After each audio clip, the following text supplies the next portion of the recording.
Я вам хочу сказать, что для всего политического класса Республики Молдова решение нашего Конституционного суда, который отменил конституционную реформу 2000 года, было, конечно же, большим сюрпризом, но для всего народа это, конечно же, было очень ожидаемое решение, потому что народ хочет прямых выборов президента.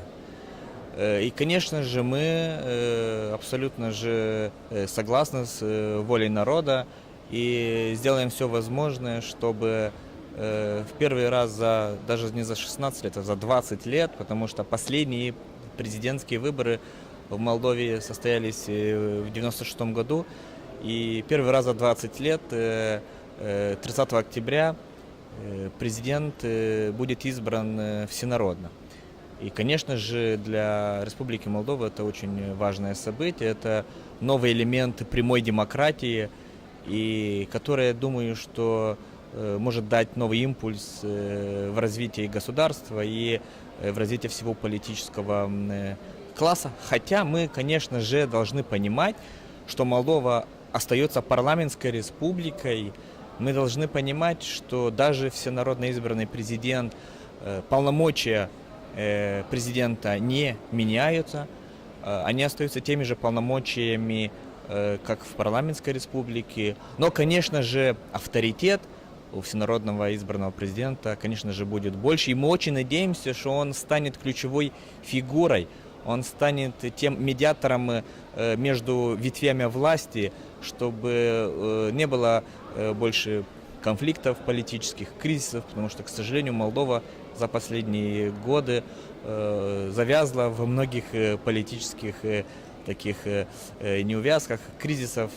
Очень надеемся, что фигура президента будет такой фигурой компромиссной, которая сможет сплотить и народ, и политический класс.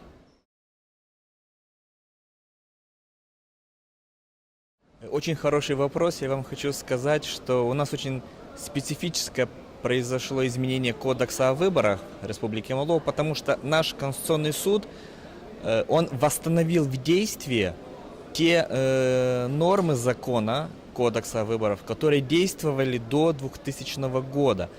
То есть получается так, что та глава кодекса, которая регламентирует избрание президента, которую мы отменили в 2000 году, Конституционный суд ее восстановил. Но он восстановил те нормы, которые были тогда, но за 16 лет законодательство серьезно усовершенствовалось, и мы столкнулись с проблемой, что та глава входила в противоречие с другими нормами кодекса выборов, и нам пришлось в срочном порядке изменять сам кодекс выборов.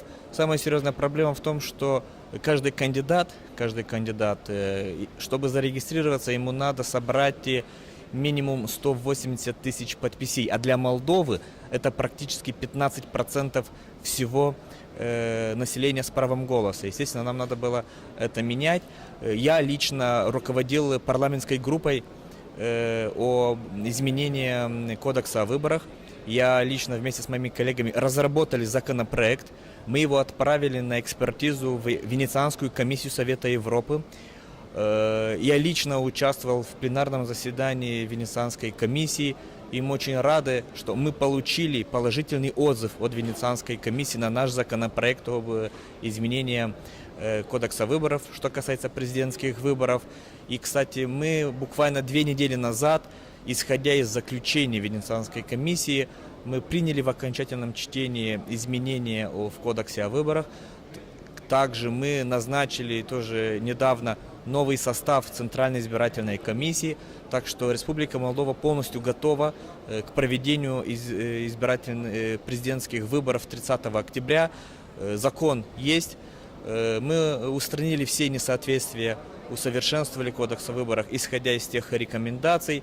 Есть центральный орган, который будет организовывать выборы, так что Республика Молдова готова, и мы ждем всех международных наблюдателей, в том числе ОБСЕ, для серьезного мониторинга этих выборов, потому что мы хотим, чтобы эти выборы были самыми корректными, отвечающими самыми строгими стандартами Совета Европы и международного сообщества.